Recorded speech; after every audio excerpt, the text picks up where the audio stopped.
तो शिव प्राप्तिर भवेत, जीवनનો લક્ષ્ય હોવો જોઈએ કે मैं शिव तक कैसे पहुंचूं।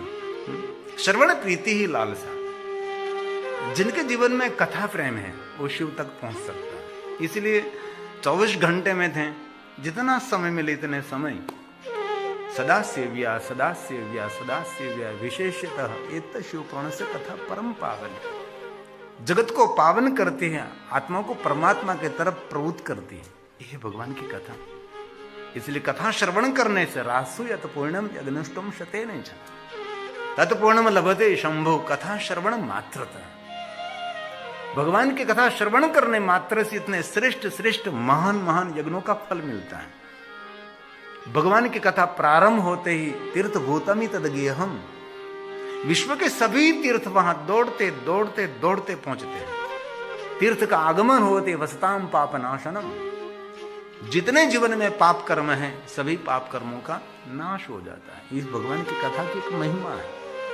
पाप को कहते हैं नकारात्मक वृत्ति, नकारात्मक प्रवृत्ति, नकारात्मक विचारधारा, उसको पाप कहते हैं। दूसरों का अहित करना, दूसरों को दुख देना, उसको पाप कहते हैं।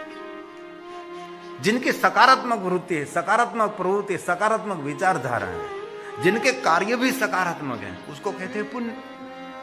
दूसरों को सुख देने का भाव, उनको पुण्य कहा है, और दूसरों को दुख देने का भाव, उसको कहा है पाप। 18 पुराण का निचोड़ यही है। श्रीमद् भागवत में भगवान महर्षि वेद व्यास जी ने कहा 18 पुराण का निचोड़ एक है, दूसरों को सुख दे रहे हैं तो समझ लेना आप पुण्य एकत्र कर रहे हैं, और आपकी ओर से दूसरों को दुख आप दे रहे हैं तो आप पाप एकत्र कर रहे हैं। श्रीमद् भागवत कथा का श्लोक, अष्टादश पुराणेषु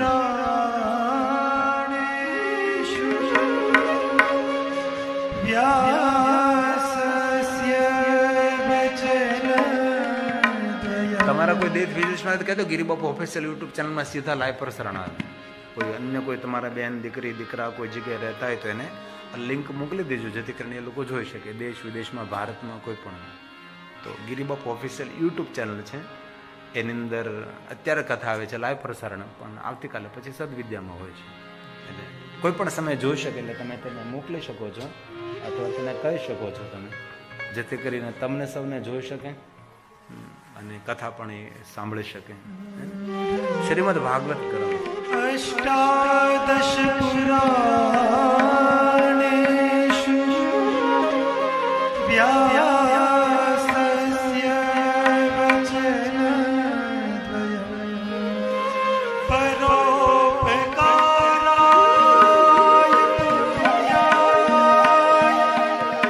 પાપાય પરપીડનમ પાપાય પરપીડનમ। इसलिए जो कोई मनुष्य कथा का श्रवण करते वसताम पापनाशन, उसके जीवन में से पाप वृत्ति एक पूर्ण हो जाएगी, वो पाप नहीं करेगा। इसलिए पाप और पुण्य ये अपनी मनोदशा को समझाने के लिए ऋषि मुनियों ने हम सबको शब्द दिया है। इसलिए जो कोई मनुष्य कथा का श्रवण करते हैं अश्वमेघ सहस्त्राणी वाजपेयी शतानि च, और कहा चतुर्वर्ग प्रदम शेवम, इस मनुष्य को 4 पुरुषार्थ मिलेगा, धर्म अर्थ काम और मोक्ष। चरितम देवदेवस्य महादेवस्य अपारम परमोदारम चतुर्वर्गस्य साधनम। जीवन जीने के लिए 4 पुरुषार्थ की आवश्यकता है। पहले तो धर्म, अर्थ और कामना पूर्ति, और अंत में धीरे धीरे सबका मोह शांत हो जाए, उसको कहते हैं मोक्ष। और मोक्ष से आगे बढ़ते हैं तो मुक्ति, मुक्ति मतलब स्वतंत्रता। तो भगवान की कथा देते हैं। इसलिए कहा धन्य शिव महापुण से कथा परम पावन है, ये कथा जगत को पावन करती है। यस्य श्रवण मात्रण पापीया नपि मुक्ति भगा, पापी है कि नहीं भी पापी है, कोई भी मनुष्य जो भगवान की कथा श्रवण करते हैं, मनुष्य अब अपने जीवन में कर्म कुकर्मों से ये मुक्त हो जाता है। इसलिए कथा मुक्ति देते हैं। मुक्ति का अर्थ मृत्यु के बाद कुछ गति हो रही है, ऐसा कोई भाव शिव पुराण में नहीं है। मुक्ति का अर्थ है स्वतंत्रता, पराधीनता नहीं, परतंत्रता नहीं, बंधन नहीं, शिव महापुराण में ब्रह्मा जी ने भी वर्णन किया, ऋषि मुनियों ने वर्णन किया, भगवान राम जी ने, भगवान कृष्ण जी ने, उपमन्यु जी ने विशेष प्रकार विष्णु भगवान ने मुक्ति का वर्णन किया। मुक्ति એટલે શું? मुक्ति એટલે मृत्यु के बाद कुछ गति हो रही है। ये तो क्या हो रहा है ये तो हम सभी को पता नहीं। सभी शास्त्र की बात हम मानते हैं कि मृत्यु के बाद कुछ गति हो रही है, और हम शास्त्र सम्मत मानते हैं कि मृत्यु के बाद गति हो रही है। लेकिन मृत्यु के बाद जीवात्मा कहां जाता है, क्या करता है, वो मृत्यु के बाद कोई मिलते भी नहीं, उसका संदेश भी कुछ नहीं मिलता। कभी अभी तक ऐसी कोई घटना नहीं बनी कि कोई व्यक्ति की मृत्यु हुई और उसका हमारे मोबाइल में फोन आया। कभी नहीं हो सकता, ये घटना ही नहीं बनती। बोल इसलिए सभी मेरे शास्त्र सम्मत हम स्वीकार करते हैं, बाकी मृत्यु के बाद क्या हो रहा है पता ही नहीं। इसीलिए मैं तो रोज भगवान को प्रार्थना करूं, भगवान ऐसी कुछ व्यवस्था कर, कोई एक आधा व्यक्ति मरे तो मोबाइल लेकर वहां जाए, जिससे कि पता लगे ना कि वहां क्या है क्या नहीं। सेल्फी भेजे यमराज के पास, सेल्फी नरक में जाकर सेल्फी, नरक में जाए ना क्या जाए, स्वर्ग में जाकर भगवान शिव जी को, विष्णु को, ब्रह्मा को है चलो चलो हम मृत्यु लोक में भेजने वाले हैं सभी सेल्फी कुछ न कुछ, लेकिन कोई हो ही नहीं रहा। इसीलिए जीवित मुक्ति का एहसास, सभी बंधनों से मुक्त, कोई बंधन नहीं, कर्मों का भी बंधन नहीं। और मैं हृदय से कहना चाहता हूं, शिव उपासना करते हैं मनुष्य कर्मों के बंधन से मुक्त हो जाता है। कर्म का तो फल भोगना ही पड़ता है, इसलिए जीवन के सभी कर्मों से मुक्त होने के बाद मुक्ति के द्वार खुलते हैं। और विश्व में एक देवता महादेव ऐसे हैं जो मुक्ति का देवता है, और कोई मुक्ति नहीं दे सकता, भगवान शिव मुक्ति दे सकता है, जो जन्म और मृत्यु से परे हैं। इसलिए महादेव का नाम है मृत्युंजय। विश्व में कोई देवता को आप मृत्युंजय नहीं कह सकते, कितना ही सामर्थ्यवान देव हैं, लेकिन कोई देवता को हम मृत्युंजय नहीं कह सकते। मृत्युंजय भगवान शिव जी को कहते हैं। इसलिए महादेव की जो भक्ति करते हैं उसके लिए कहा जन्म मृत्यु जरा व्याधि पीड़ितम, कर्म बंधनों से मुक्त करने वाला शिव है। इसलिए विशेष प्रकार से महादेव का पूजन अर्चन दर्शन करना चाहिए। जहां भगवान की कथा गाते हैं स्थान को कहते हैं सदाशिव महास्थानम परम धाम परम पदम। जिस भूमि पर हम बैठे इस भूमि को कहते हैं परम धाम। कैसा परम धाम? सदाशिव महास्थानम। जहां भगवान की कथा गाते हैं उसको शिव जी का स्थान मानते हैं, परम धाम देने वाला स्थान, परम पद देने वाला स्थान। इस सबको शिव महापुराण ग्रंथ में कहा है। मैं आपको श्लोकात्मक और सूत्रात्मक समझाने का प्रयास करता हूं। इसलिए जो मनुष्य महादेव की कथा श्रवण करते हैं वो कृतार्थ हैं। इसलिए ऋषि मुनियों ने कहा कृतार्थ तो हम भगवान महादेव आपकी कथा श्रवण करते, इसलिए हम कृतार्थ हैं। हम सभी भी कथा श्रवण कर रहे हैं, आप महादेव की कथा सुन रहे हैं, शिव के बारे में आप सुन रहे हैं। आप शिव महापुराण ग्रंथ में जो जो कहा भगवान वेद व्यास जी का प्रसाद ले रहे हैं। हम कितने भाग्यवान हैं कि देवताओं की उपस्थिति में भगवान की कथा, अगर कथा होती देवताओं की उपस्थिति और ऐसे भगवान के सानिध्य में बैठकर मुझे कथा करने का अवसर मिले और आप सभी को कथा सुनने का अवसर मिले, ये तो हमारा और हमारे पूर्वजों का पुण्य है। ये सभी पुण्य उदय हुआ, इसीलिए हम सब यहाँ बैठे हैं। मेरा भी कोई पुण्य तो होगा ना, तब मुझे यहाँ अवसर मिला भगवान के सानिध्य में बैठकर भगवान के गुणगान गाने का। और आप सबका भी पुण्य होगा, आपके माता पिता का पुण्य होगा, आपके पूर्वजों का पुण्य होगा और आपके पूर्वज जन्म का भी पुण्य होगा। और सभी पुण्य के फलस्वरूप हम सब या भगवान महादेव के बारे में कुछ सुन रहे हैं और मैं गा रहा हूं। इसलिए कभी कभी अपने स्वयं की प्रशंसा करें कि मैं धन्य हूं। अरे आपके घर में छोटा सा मंदिर है, वहां बैठे बैठे आप माला कर रहे हैं, तो अपने जीवन को धन्य माने और भगवान को कहे भगवान मैं तेरा आभार व्यक्त करता हूं कि आपने मुझे मेरी कृपा, कि आपने मेरे पर कृपा की कि मैं आपका भजन कर रहा हूं, मैं आपके नाम की माला जप रहा हूं। भगवान ये आपकी कृपा है और भगवान जिन पर कृपा करते वही भगवान का भजन कर सकते हैं। बाकी दूर दूर तक कहीं विचार भी नहीं उठता कि मैं भगवान का भजन करूं, मैं स्तोत्र का पाठ करूं, मैं पारण करूं, मैं कथा श्रवण करूं, मैं माला जप करूं।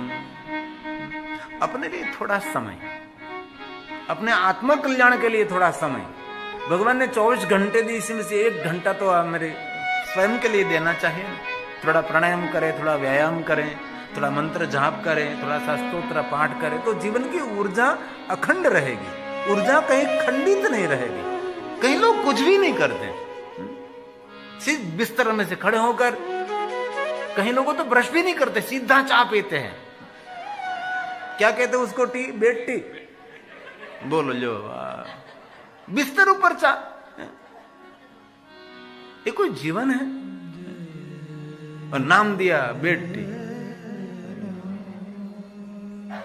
आंखा में चीपड़ा टी बोलने आंख में चीपड़ा फिरवन के आ कोई जीवन है? जीवन में कुछ विशेषता होनी चाहिए, जीवन का कोई क्रम होना चाहिए। बहुत लोग कुछ भी नहीं करते, उसको पता नहीं कि जीवन को अच्छी तरह से सेटअप करना चाहिए। बाकी तो बहुत मुश्किल पड़ जाती है। बहुत लोगों को हमने देखे रोते हुए देखा, कभी मंदिर में नहीं गई, कभी कथा में नहीं, कीर्तन में नहीं, सेवा नहीं, दान नहीं, भजन नहीं, कुछ भी नहीं। इस लोगों की मैंने देखी है जिंदगी, बहुत बहुत खतरनाक होती है। ये सब युवावस्था में कुछ समझ में नहीं आता। जब सूर्य ढलता है ना, तब पता लगता है कि अब सूर्य ढलने वाला है, कहीं तो दीप का संशोधन करना पड़ेगा। अभी खाने पीने में, मौज मस्ती में से बहुत लोग हैं।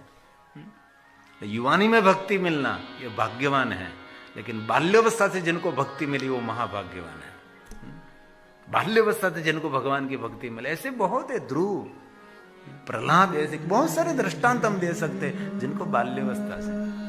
और शिव महापड़ ग्रंथ में भगवान विष्णु जी ने देवताओं को कहा है, यही देवताओं, धन्य वो माता पिता हैं, परोपकारी वो माता पिता हैं जो माता पिता अपने बच्चों को भगवान शिव की भक्ति का दान देते हैं। प्रथम गुरु तो माता पिता ही है ना। आप सभी इतनी शांति से कथा श्रवण कर रहे हैं, तो आपके माता पिता ने कहीं न कहीं तो कुछ न कुछ पाया है कि बेटा कथा श्रवण करनी चाहिए, बेटा भजन करना चाहिए, बेटा उपवास करना। और आज तो हम कितने भाग्यवान, आज सोमवार भी है, और आज त्रयोदशी भी है, और आज शिवरात्रि भी है। जिनको हर मास शिवरात्रि आती है ना, आज का दिन बहुत मंगलमय दिन है। एक बात कहूं, आज के दिन, सोमवार के दिन विशेष कोई महादेव का पूजन करे, विशेष भगवान शिव का स्मरण भजन करे, उस पर शिव की तो कृपा रहती है, लेकिन उन पर विष्णु पत्नी महालक्ष्मी की कृपा रहती है। आज के दिन जो महादेव की भक्ति करते हैं, क्योंकि लक्ष्मी जी ने शंकर भगवान को कहा था कि महादेव जी, सोमवार के दिन जो कोई आपकी पूजा अर्चन दर्शन स्मरण करें, उन पर विष्णु पत्नी लक्ष्मी कृपा नहीं करेगी, उन पर विष्णु पत्नी महालक्ष्मी कृपा करेगी। महालक्ष्मी किसको कहते हैं? जायते नात्र संशय। जो लक्ष्मी मिलती है कभी जाती है नहीं, ये महालक्ष्मी उन पर कृपा करती है। आज के दिन जो महादेव को याद करते हैं, भगवान शिव की भक्ति से जो लक्ष्मी मिलती है, वो कभी लक्ष्मी का क्षय नहीं होता, एक लक्ष्मी कभी खाली नहीं होती। इसलिए जीवन मिला है तो जीवन के प्रति हम गंभीर रहें, जीवन के प्रति हम सतर्क रहें, जीवन के प्रति हमारी गंभीरता और गहराई भी होनी चाहिए, उसको जीवन कहा है। और पल दो पल की जिंदगानी कब पूर्ण हो जाए पता ही नहीं लगता। कितने लोग भारत से यहां आ रहे थे पता है ना, कितनी दुखद घटना बनी, किसी को पता नहीं था। कोई अपने बच्चे को विदेश में पढ़ने के लिए भेज रहा था, कोई अपनी बेटी को विदेश में पढ़ने के लिए भेज रहे थे, कोई यहाँ घूमने के लिए आ रहे थे, कोई अपनी बेटी को मिलने के लिए आ रहे थे। कितने अरमानों के साथ विमान में बैठे हुए। और इस विमान में मैं बार बार आता था, मैं बहुत बार इसी विमान में सफर किया, और हमारी तारीख भी इस बार तारीख की थी, लेकिन हमारा कोई वीजा का काम थे, इसलिए 14 तारीख, 14 के बाद हमने 17 तारीख ली। और साउथ हॉल की कथा भी 2 दिन हमने देर से शुरू की। इसलिए जीवन का कोई भरोसा नहीं, इसलिए जीवन को गंभीरता से देखें। महादेव ने अपने गले में सर्प पहनकर इसीलिए दुनिया को कहा कि काल तेरे गले में पड़ा है। कब, कहां, किस समय किसी को पता नहीं। इसलिए जो कुछ करना है कल नहीं, आज ही कर लीजिए। कल की बात किसी को पता नहीं है।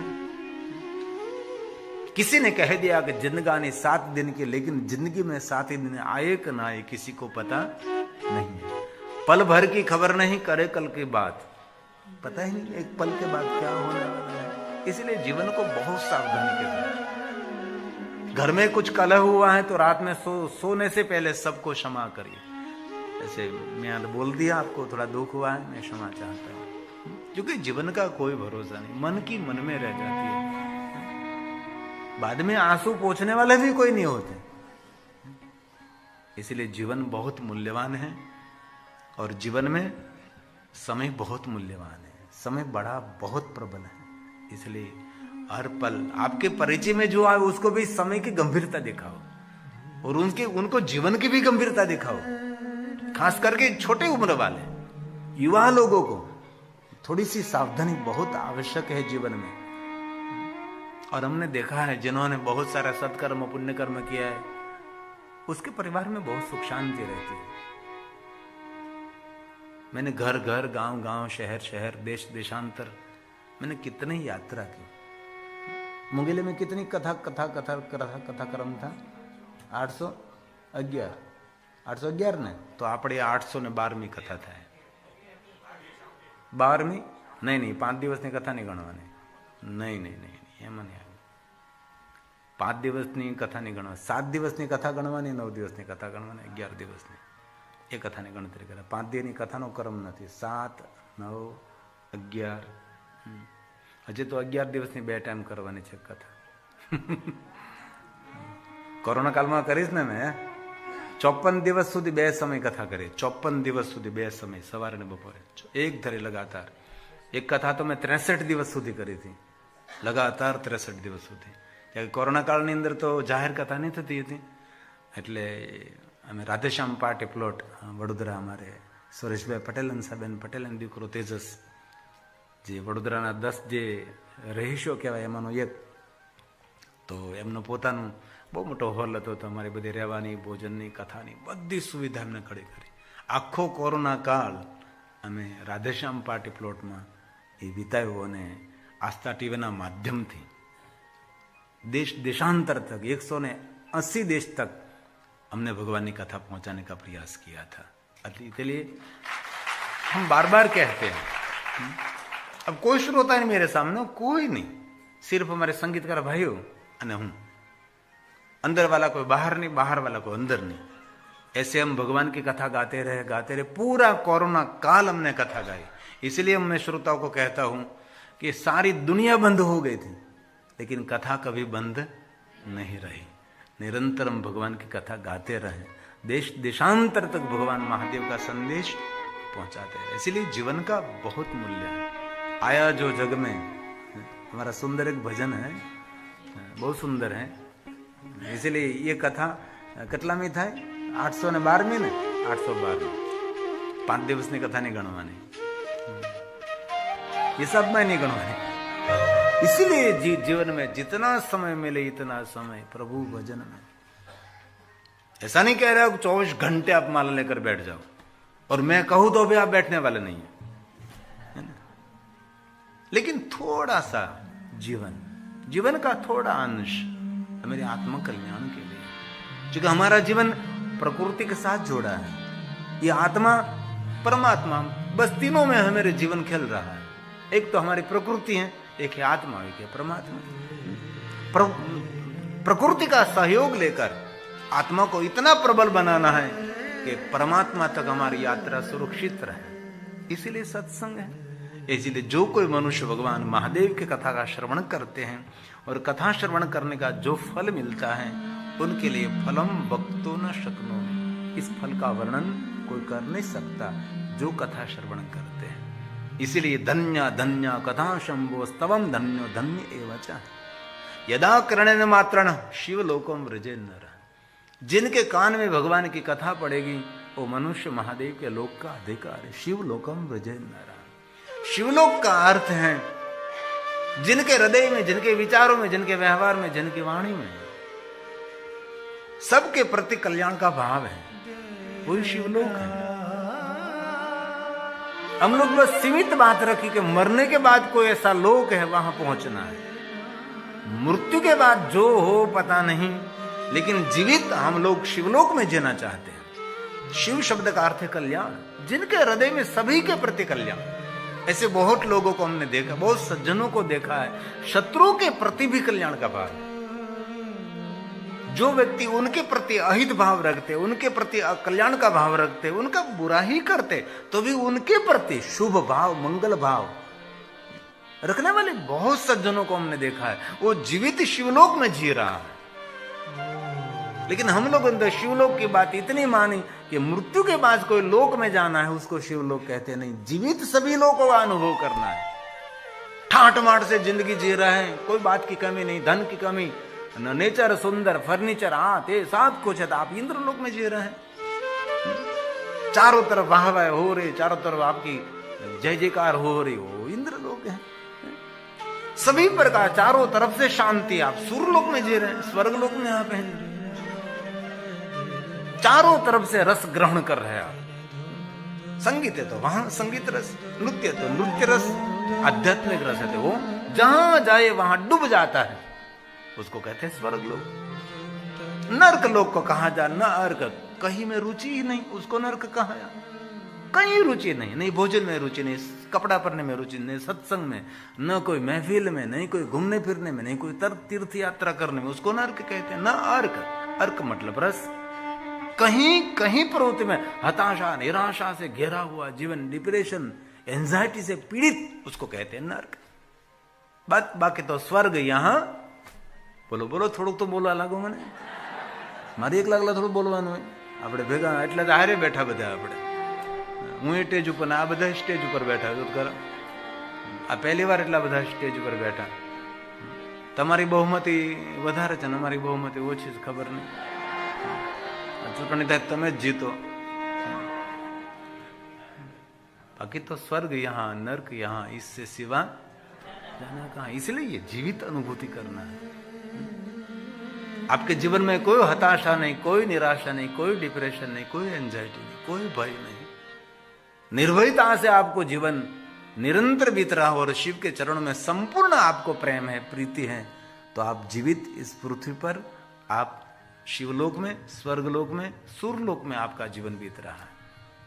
लेकिन हम सभी ने धारणा मृत्यु के बाद की. एक पुस्तक है, गुजराती पुस्तक છે મૃત્યુ પછીનું જીવન. એના અંદર બહુ સુંદર વાતો લખી છે.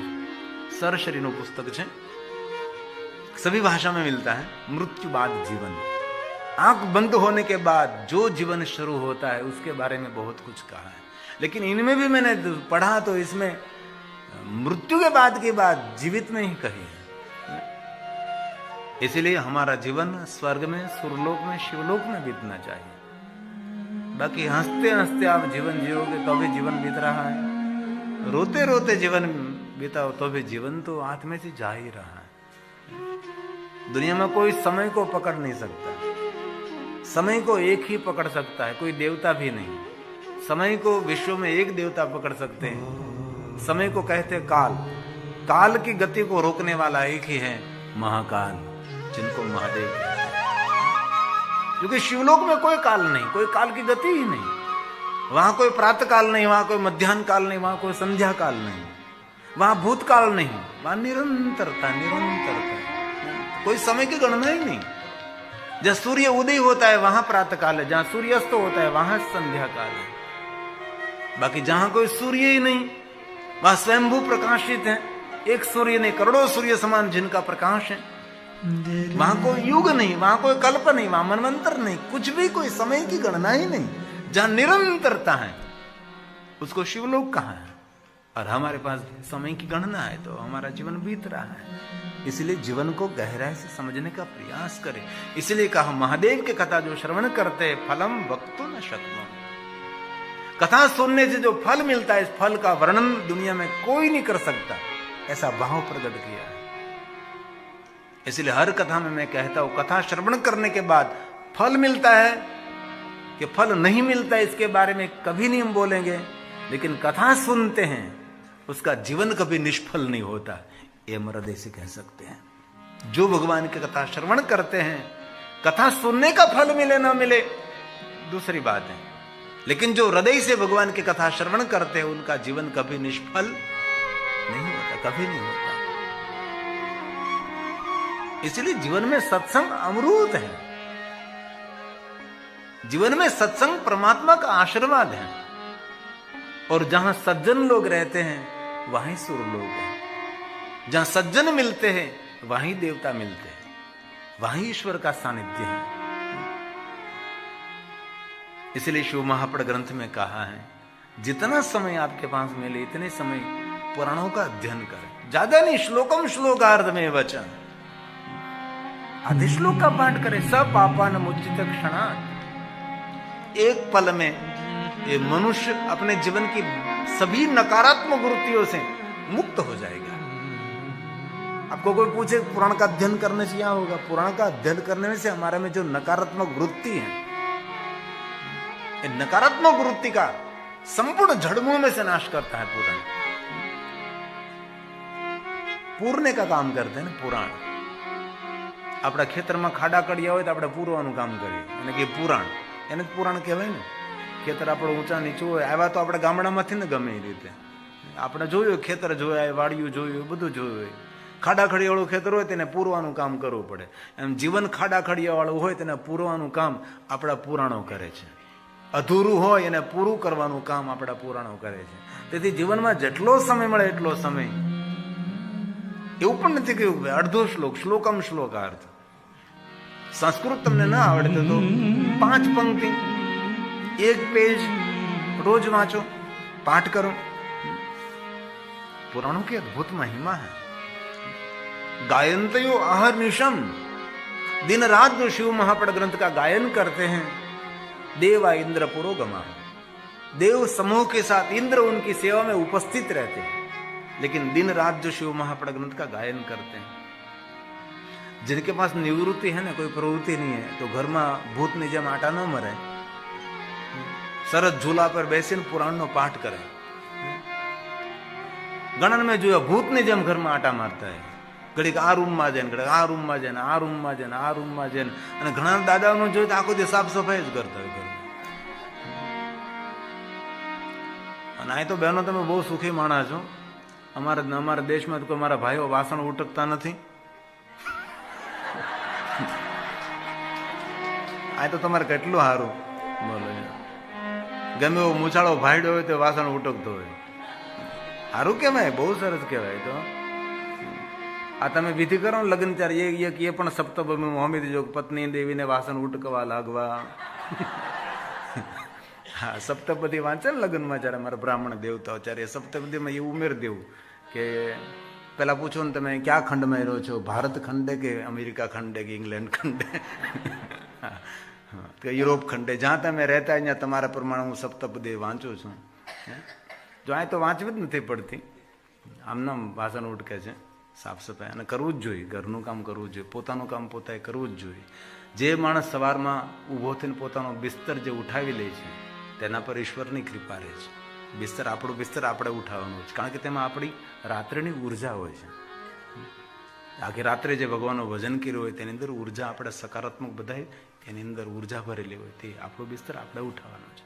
અને સાંજે સુવો ત્યારે મને બ્રહ્મલીન અંગ્રેજી બાપા એવું કહેતા કે સાંજે તમે સુવો ને એ પહેલા બિસ્તરને ખૂબ આદર આપો, એના પર પ્રેમ ભરેલો હાથ ફેરવો, ભગવાનના મંત્ર બોલતા બોલતા એને ઓછીકા પર હાથ ફેરવો અને બહુ પ્રેમથી બિસ્તરને આમ વાલ કરો અને પછી ધીમેકથી દાબે પડકે સૂઈ જાઓ અને ઠાકોરજીને યાદ કરતા કરતા સૂઈ જાઓ। તો આ રાત્રિમાં જે નિંદ્રા આવે એ નિંદ્રા નથી, એ ઠાકોરજીના નામની સમાધિ છે, એવું બ્રહ્મલીન અંગ્રેજી બાપા। અને ઘણા માણસો મેં જોયા પણ છે બિસ્તર ઉપર એટલો સુંદર। હું કેમ વ્યાસપીઠ ઉપર બેસું, પેલા વ્યાસપીઠના હાથ ફેરવું કે હું અહીંયા બેસીને ભગવાન તારી કથા ગાવાનો છું। ભગવાન વ્યાસજી મને શક્તિ આપજો, મને સૂઝ આપજો, હું સારું બોલી શકું, મારાથી એવું ન બોલાઈ જાય કે વિવાદ ઉભો થાય। અને રોજ આંખ ખોલે ત્યારે માતા સરસ્વતીને ખૂબ યાદ કરજો। અગર સરસ્વતી ધારે તો તમને સારું બોલાવી શકે છે, અને માતા સરસ્વતી ધારે તો ખરાબ બોલાવી શકે છે। 3 કલાકના પ્રવચનમાં 2 શબ્દો એવા બોલી નાખ્યા હોય તો આપણે 3 કલાકની કથા ડિસ્ટર્બ થઈ જાય।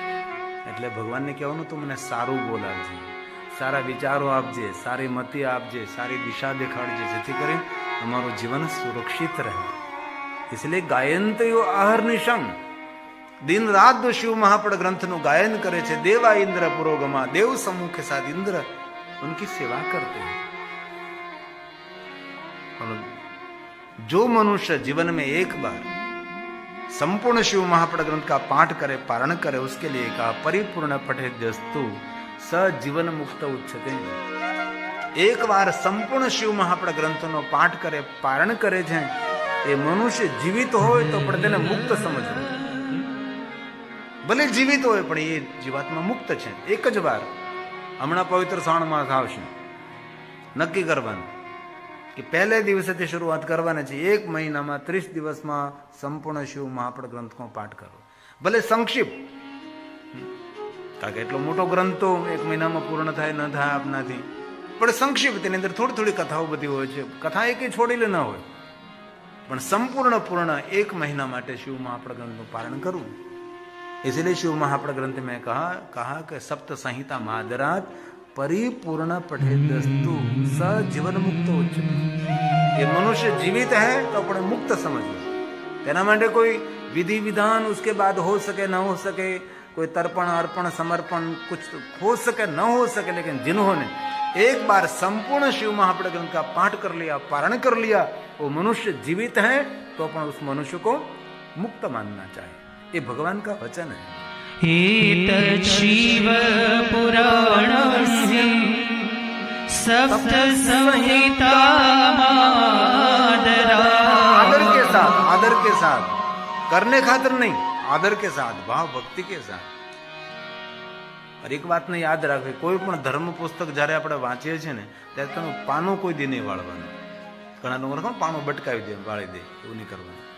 બીજું કોઈ પણ ધર્મ પુસ્તકનું વાંચન કરતા કરતા ઘણા લોકોને આદત હોય છે કે કોઈ પણ પુરાણ વાંચતા હોય, કોઈ પણ ચોપડી વાંચતા હોય, આ વાંચતે કોઈ આવી જાય એટલે શું કરે ખબર? હા, કોઈ દિવસ ન મુકાય. બહુ તેનું અપમાન કહેવાય. આની અંદર માતા સરસ્વતીની ઉર્જા હોય છે. વચ્ચે કોઈ પણ વસ્તુ આપણે મૂકી દેવાની, પાનું નહીં વાળવાનું, અને કોઈ દી પુસ્તકને ઊંધું નહીં મૂકવાનું. તમારા ઘરમાં સારા પુસ્તકો હોય તો તેને માન સન્માનથી રાખો. ઘરમાં પુસ્તકો તમે વાંચન ન કરો પણ એ પુસ્તકોની પણ કોઈ ઉર્જા હોય છે. ઘરમાં સજીવ નિર્જીવ વસ્તુની ઉર્જા હોય છે. ઘરમાં જે વસ્તુ કામની નથી એ જો ઘરમાં આપણે રાખી મૂકીએ તો ઘરની ઉર્જાને પણ ખંડિત કરે છે. તેથી ખાલી ડબલા હોય, ખાલી વસ્તુ હોય, એ વસ્તુને બને ચાહો તો ઘરમાંથી હટાવો. પણ આપણા ગુજરાતી તો હંગરો હાપ એ કામમાં આવે. હંગરેલો હાપ એ કામમાં આવે. બોલો શું કરવાનું? તો અમારે એક ઇંગ્લેન્ડનું ગામ છે, નામ નહીં આપું, એને ઘરે મારો ઉતારો હતો તો હું બાથરૂમમાં ગયો તો એટલા શેમ્પૂના કન્ડિશનરના એટલા ડબ્બા ખાલી પડ્યા. આમ છીક ખાઈને તો પછી ડબલા ઉપરથી નીચે પડ્યા. એના ઘરના પૂછા વગર મેં આખો કોથળો ફેર્યો. બધું બાથરૂમમાં જેટલું કચરો હતો એટલો બધો લઈ લીધો, પોટલું ભરીને મૂક્યો બહાર. મેં કે આવું, મેં કીધું તમારા બાથરૂમનો કચરો, મેં કીધું સાફ સફાઈ કોઈ કરી નહોતી, મેં કરી નાખી સાફ સફાઈ. ઘરમાં ખાલી ડબ્બા રાખવા એ પણ નિષેધ છે. આજે ઘરનું વાસ્તુશાસ્ત્રનું નિર્ણય થાય કઈ વસ્તુ ઘરમાં રખાય, કઈ વસ્તુ ક્યાં રખાય, કઈ જગ્યાએ રખાય. આજકાલ તો કેટલી વ્યવસ્થા સુવિધા છે. મંદિર ક્યાં હોવું જોઈએ, દાદર નીચે ઘણા લોકો મંદિર રાખે, ખબર ને? દાદર હોય એની નીચે, દાદર નીચે મંદિર ન રખાય, દાદરની નીચે ધર્મગ્રંથો ન રખાય. કંઈ દાદર ઉપર આપણે પગ મૂકીને ચડતા હોય તો મંદિર નીચે હોય, અપમાન થાય ને તેનું. એ જગ્યાએ આખું ઘણું બધું ભણવાનું હોય છે. તેથી ઘરમાં ખાલી ડબલા હોય ન રાખવા. બહુ સાડી હોય તો કોઈને દાન કરી દેવી, વધારે પડતા કપડા કોઈને દાન કરી દેવા, કોઈને જેને જરૂર હોય તેને આપી દેવાના. તૂટલા ફૂટલા બળતન ન રાખવા ઘરની અંદર. આવું ઘણું બધું ધ્યાન. તેથી આ પુસ્તકનું યાદ રાખવાનું. જ્યારે આપણે વાંચન પૂરું થાય એટલે માન સન્માનપૂર્વક આવી રીતે આમ આપણે મૂકી દેવાનું. આ રીતે કરવાનું છે. તેથી શિવ મહાપડ ગ્રંથની અંદર બહુ મહત્વની વાત છે. एतत् शिव पुराणं सप्त संहिता आदर के साथ परिपूर्ण पठेद्यस्तु सजीवन मुक्त उच्यते.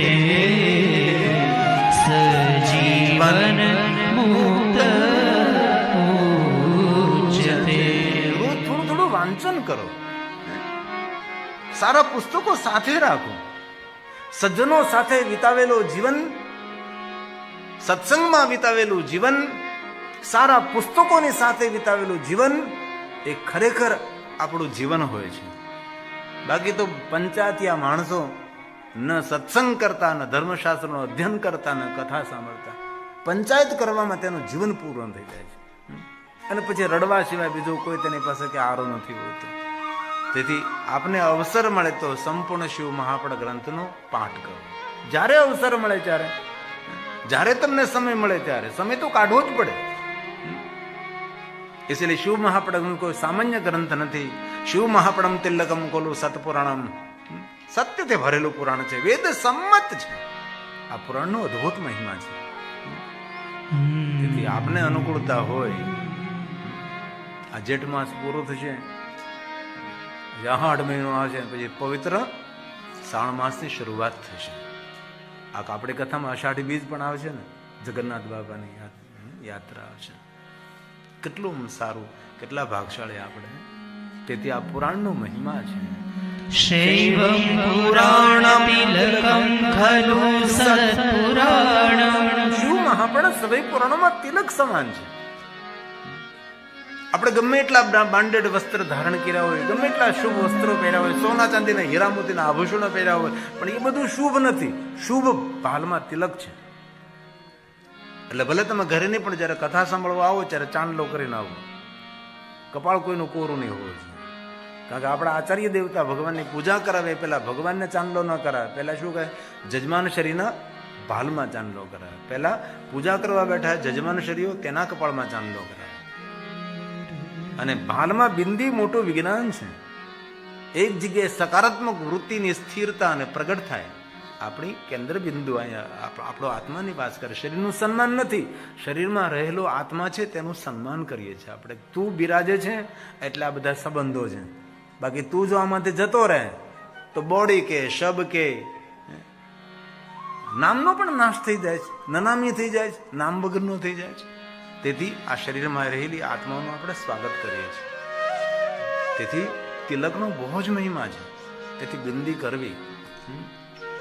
અને મહાદેવની કથા સાંભળતા હોય ત્યારે તો ભાલમાં ભસ્મનું ત્રિપુંડ કરીને કથા સાંભળવી.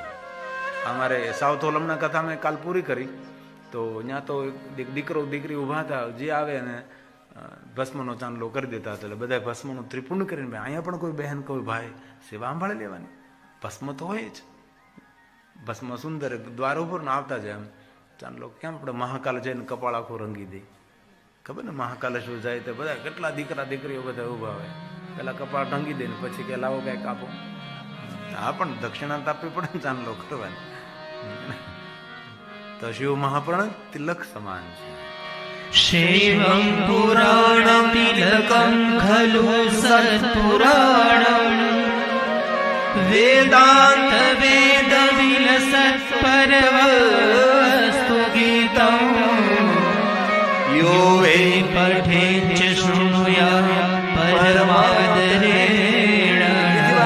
परम आदरण, सुनने खातर नहीं, पढ़ने खातर पढ़ना ऐसा नहीं, नहीं नहीं, आदर और भाव के साथ मैं उसमें से कुछ पुण्य एकत्र कर रहा हूं, मैं कुछ ऊर्जा एकत्र कर रहा हूं. परम आदर के साथ इस ग्रंथ का जो पाठ करते हैं उनके लिए कहा, महादेव उनका आदर करेंगे, महादेव उनको प्रेम करेंगे और कोई प्रयास नहीं करना पड़ेगा, उसकी गति नहीं, उसकी परम गति होगी. तो भगवान शिव ने वचन दिया है. शंभु प्रिय सही लभे परमागति भये. शंभु प्रिय सही लभे परमागति भये. હું તો હજી કહું છું, પણ તમે કરજો.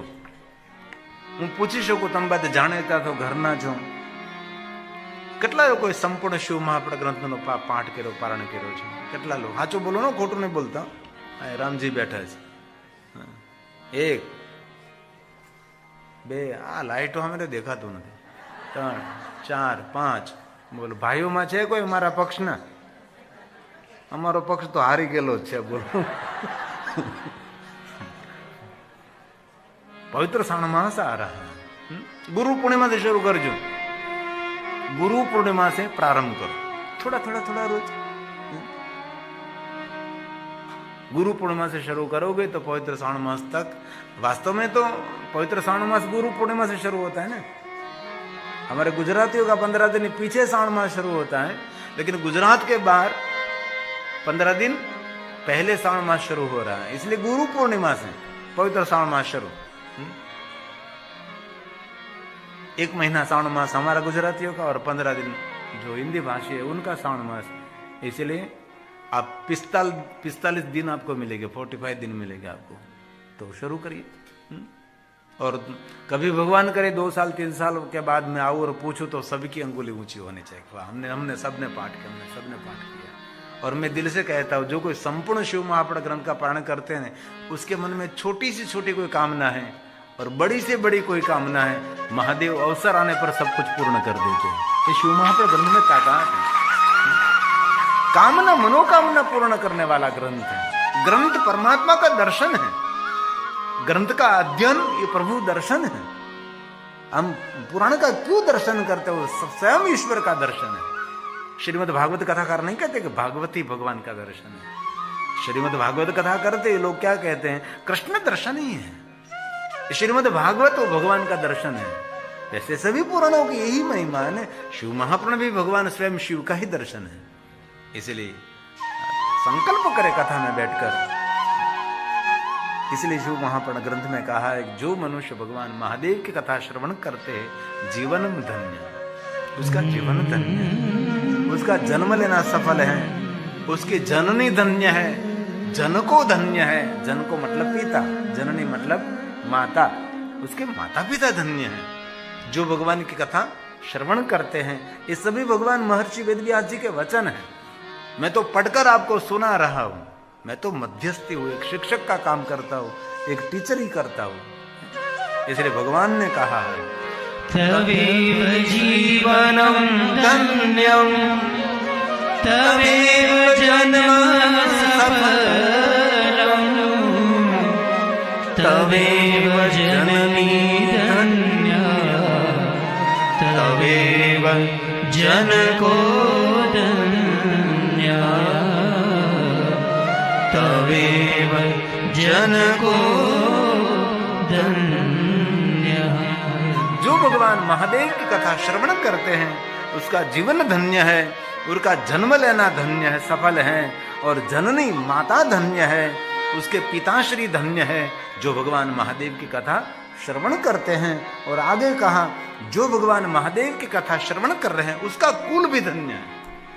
हमारे दादा परदादा, उसके दादा सब धन्य है। हमारे पूर्वज सभी धन्य है जो भगवान की कथा श्रवण करते हैं। और भगवान ने कहा, मैं सत्य कहता हूं, मैं सत्य कहता हूं, मैं सत्य कहता हूं, उसका कुल धन्य है। ये व्यास जी बोल रहे हैं। तवेव कुलवृत्कृष्टं, हमारा कुल, सबका कुल होता है ना। पितृकुल मातृकुल 2 कुल हमारे हैं ना। एक पिता का कुल होता है, एक माता का कुल होता है, दोनों कुल। सप्तभेड़ी ऐसे ही पूरी होती है ना, 7 की गिनती होती है। इसलिए जो कोई मनुष्य आदर के साथ, भाव भक्ति के साथ, हृदय में भक्ति को भरकर भगवान महादेव की कथा श्रवण करते हैं, उसकी कामना तो पूर्ति हो जाती है, लेकिन उसके पूर्वज बहुत धन्य होते हैं, उसके पूर्वज तृप्त होते हैं। ये कथा श्रवण पितरों की तृप्ति है। कल मुझे एक बहन मिली थी, कल साउथ हॉल में कथा पूर्ण हो रही, तब मेरे पास आई थी, बापू मुझे मेरे माता पिता की याद में मुझे भगवान की कथा करानी है। मैं तो अच्छी बात है, बहुत सुंदर विचार आपका है, हो जाएगी, भगवान इच्छा करेंगे। इसीलिए कुल की, हमारे पूर्वजों की तृप्ति ये भगवान की कथा है। इसीलिए भगवान व्यास ने कहा, तवेव कुलमुत्कृष्टं सत्यं सत्यं न संशयः यत् सदा शिवे भक्तिः दृशि त्वयि राजते दृशि त्वयि राजते। जना हृदय में भगवान शिव ની ભક્તિ રાજ કરે છે, એ મનુષ્ય દર્શનીય છે। कभी भगवान महादेव का भक्त आपको मिले तो उसको प्रणाम करिए, वो प्रणम्य है।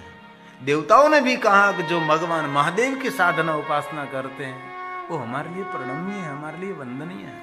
और स्वयं शिव ने भी कहा है कोई भी मेरा भक्त है वही मेरा स्वरूप है, उसमें कभी भेद नहीं समझना चाहिए, भगवान महादेव ने भी कहा है।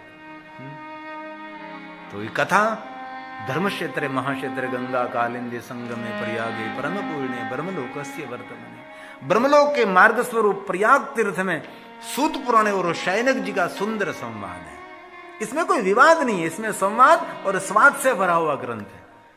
इसमें जीवा का स्वाद नहीं, कर्ण स्वाद है, कर्ण रसायन है, इसलिए उसका सेवन करें, वो द्रव्य है, औषधि है। शरीर के रोग तो सही, लेकिन बहुरोग मिटाने की औषधि ये भगवान की कथा है। इसलिए कथा श्रवण करनी चाहिए, जितना समय मिले इतना समय। जिनको पता नहीं उसको पता करिए। हमारी लोकसभा में वो उसकी पधरामणी हुई, वो भी कथा श्रवण करने के लिए यहां पधारे। तो आज का बहुत समय नहीं लेते हुए अभी 7 में 10 मिनट की देरी है, हम थोड़ा सा छोटा सा कीर्तन करेंगे और कीर्तन करने के बाद शिव महाप्रभु भगवान की आरती करेंगे। आरती करने के बाद हम प्रार्थना करेंगे, जयकार करने के बाद सबके लिए महाप्रसाद की भोजन की सुंदर व्यवस्था है। तो छोटा सा एक आपको सुंदर कीर्तन करा दूं। हेलो भक्तों, राधे राधे, हर हर महादेव। तो भक्तों, आपका मेरे चैनल डिस्कवरी ऑफ धर्मा में स्वागत है। भक्तों, आज हम गुरु जी के द्वारा इस कथा का श्रवण करेंगे जिसमें एकादशी के महत्व के बारे में बताया गया है और कहा गया है जो भी एकादशी के जो भी भक्त शिव जी की कथा सुनते उसको महापुण्य की प्राप्ति होती है। तो भक्तों, आपको आज की कथा कैसी लगी कमेंट बॉक्स में ज़रूर बताएं। और भक्तों, ऐसी कथाएं सुनने के लिए हमारे चैनल डिस्कवरी ऑफ धर्मा को सब्सक्राइब जरूर कीजिएगा और कमेंट बॉक्स में हर हर महादेव लिखना न भूलें। तो मिलते हैं एक अगली नई कथा के साथ। जब तक आप हमारे चैनल पे बने रहिए। धन्यवाद। राधे राधे, हर हर महादेव।